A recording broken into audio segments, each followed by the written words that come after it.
Hey, what's up everyone? I know I have not made a video like this in a while, but there is still a lot going on in our personal life, and I'll share life updates, and I'm still praying like crazy for my mama, but I want to make a video regarding the state of this world and what's going on right now. So if you did not hear, I heard about it when it first happened regarding the attacks into Israel. Gaza began striking. Netanyahu declared war, saying it is a war. Israel is at war now. They said other countries were. Here's the thing about it. The operation that has been proclaimed as something storm. They called it Storm. Now, that was kind of interesting because it reminds me of just about a couple of weeks ago, we had a scenario where they said peace and security. They're signing peace treaties. And see, they had just signed a 7-year peace treaty, a 7-year peace accord that had been put into place for the 2030 Whoops, I didn't mean to hit I hit the steering, or I'm sitting in the truck right now and I hit the horn. But anyway, they just signed a 7-year peace agreement to try to, or plans for 2030 into 31 to bring peace in the Middle East. So it was signed between Israel and some surrounding nations. I believe Saudi Arabia was one big one. And so they began talking peace and security. And the United Nations was talking, saying peace and security. And then they began a one world currency talk and beginning to go digital, cashless. And then they started talking about the orb and the new cashless society and this new one world currency, one world government plan they said they had. And all of these other things for their carbon footprint control, things like that. They started really pushing it and said, and they're saying, if you're not on board with this, then you are just the enemy. Well, I want to point out something I find very odd. What did they do the day before this Israel conflict took place, before the attacks? They put out a worldwide emergency alert. Everyone in the United States got this alert on their TV, phones, their tablets, their computers, their smartwatches. Everything went off, and it was, my parents' phone got an alert and it said presidential alert. The president alert. And I'm thinking, yeah, okay. Anyway, our president's not even alert enough to know what's going on around him. Where am I at? What's going on? Oh, I just say what they tell me. But anyway, if you want to call him the president, I don't even, but anyway, not getting into all that.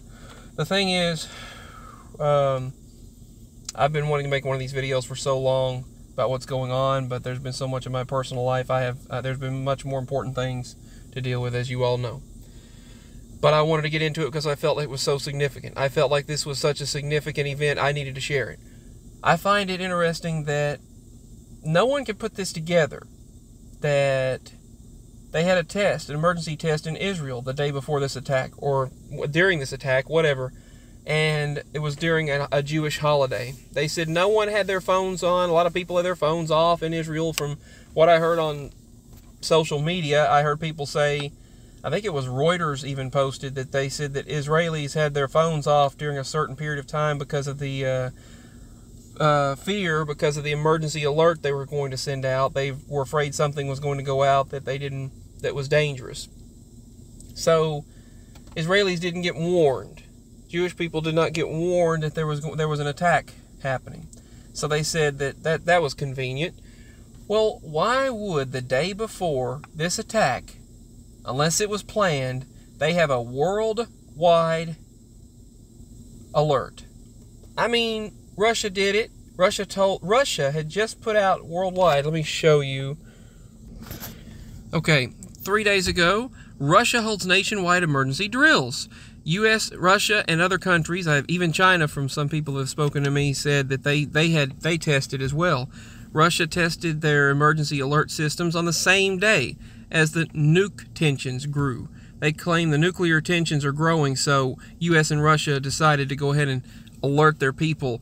Attention, remain calm. Russia is testing a public warning system. Remain calm. If this were a real event, you would be under a nuclear attack. So they held their emergency drills on the same day. we did and Russia did. If you search China, you'll see China did an emergency alert test of their country as well. And so Russia, United States, China, and some other places in Europe, as well as, well as some other countries. Several countries did emergency tests on the same day. Now, unless this war was planned, now you're seeing Israel being bombarded by missiles. I mean, just bombarded by missiles from Gaza, from Hamas. Israelis and Palestinians are both being killed. 5,000 or more missiles have been struck. It's the worst war in 50 years. Why would that have happened unless it was planned out? Why would they have had a meeting? Why would they have had not only just meetings, but why would they have had the emergency alert tests globally, pretty much, worldwide, unless, since it was just the day before this happened, why? Why would they have that done the day before this happened unless it was all planned out? Just think about it. I mean, or a day or two before. Let's give an emergency alert in case of World War III, and then boom, this happens. Right now, China's trying to take Taiwan, and right now Russia is putting its troops along the border of North Korea. Putin even met with Kim Jong-un, and right now they bombed the breadbasket in Ukraine. They bombed the strip that they put a lot of our food supply through, a lot of the food supply of grain and bread. They have bombed it, and now that's going to put an issue on the food supply chain. North Korea and Russia rail traffic surges, they said, suggesting army supply. They're saying they're sending an army surplus supply from North Korea to Russia. North Korea and Russian rail traffic are joining together. North Korea is now providing thousands of missiles for Russia. The artillery is being supplied from, just as I thought, for the Ukraine war, just as I thought was coming years ago.